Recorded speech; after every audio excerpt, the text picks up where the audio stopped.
ഇനി തുടങ്ങിയാലും കഷ്ടപ്പെട്ട് കുളിക്കാൻ നിൽക്കണ്ട. ജപ്പാൻകാർ പുതിയ ഒരു ബാത്തിങ് മെഷീൻ കണ്ടുപിടിച്ചിട്ടുണ്ട്. നമ്മൾ ഒന്നും തന്നെ ചെയ്യേണ്ട, ജസ്റ്റ് ഇതിൻ്റെ ഉള്ളിലേക്ക് അങ്ങോട്ട് കയറിയിരുന്നാൽ മാത്രം മതി. ബാക്കി നമ്മളെ കുളിപ്പിക്കുന്ന കാര്യമൊക്കെ ആ മെഷീൻ നോക്കിക്കോളും. ജസ്റ്റ് നമ്മൾ അതിൻ്റെ ഉള്ളിലേക്ക് കയറിയിരുന്ന് ഒരു ബട്ടൺ പ്രസ് ചെയ്ത് കൊടുത്തു കഴിഞ്ഞാൽ ഈ ഒരു ഹ്യൂമൻ വാഷിംഗ് മെഷീൻ നമ്മളെ റെജുവിനേറ്റ് ചെയ്ത് നമ്മളെ മസാജ് ചെയ്ത് ക്ലെൻസ് ചെയ്ത് തരും. അത് മാത്രമല്ല, ഈ വാഷിംഗ് മെഷീൻ എക്കോ ഫ്രണ്ട്ലി കൂടിയാണ്. ആകെ 10 ലിറ്റർ വെള്ളം മാത്രമേ ഒരൊറ്റ ഷവറിന് ഈ വാഷിംഗ് മെഷീൻ യൂസ് ചെയ്യുള്ളൂ. ഇതിൻ്റെ കമ്പനിക്കാർ പറയുന്നത് 2030 ആകുമ്പോഴേക്കും ലോകത്തുള്ള എല്ലാ ഭാഗങ്ങളിലേക്കും ഈ ഒരു വാഷിംഗ് മെഷീൻ എത്തിയിരിക്കും എന്നാണ്.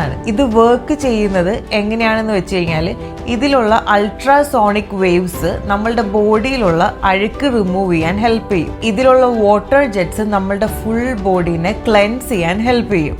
പിന്നെ ഇതിലുള്ള നാനോ ബബിൾസ് നമ്മളുടെ സ്കിന്നിനെ റെജുവിനേറ്റ് ചെയ്യാനും ഹൈഡ്രേറ്റ് ചെയ്യാനും ഹെൽപ്പ് ചെയ്യും. അതുമാത്രമല്ല, ഇതിനകത്ത് പലതരത്തിലുള്ള സ്പാ ട്രീറ്റ്മെൻറ്റ്സും ഉണ്ട്. പിന്നെ ഇതിൻ്റെ ഉള്ളിൽ TV ആയിക്കോട്ടെ, മ്യൂസിക് ആയിക്കോട്ടെ, അല്ലെങ്കിൽ ഗെയിംസ് ആയിക്കോട്ടെ, അങ്ങനെ ഒരുപാട് എൻ്റർടൈൻമെൻറ്റ്സും ഇതിൻ്റെ ഉള്ളിലുണ്ട്. ഇതിന് ഏകദേശം 20 ലക്ഷം രൂപയെങ്കിലും വരും എന്നാണ് ഇപ്പോൾ കിട്ടിയ ഏറ്റവും ലേറ്റസ്റ്റ് ഇൻഫർമേഷൻ.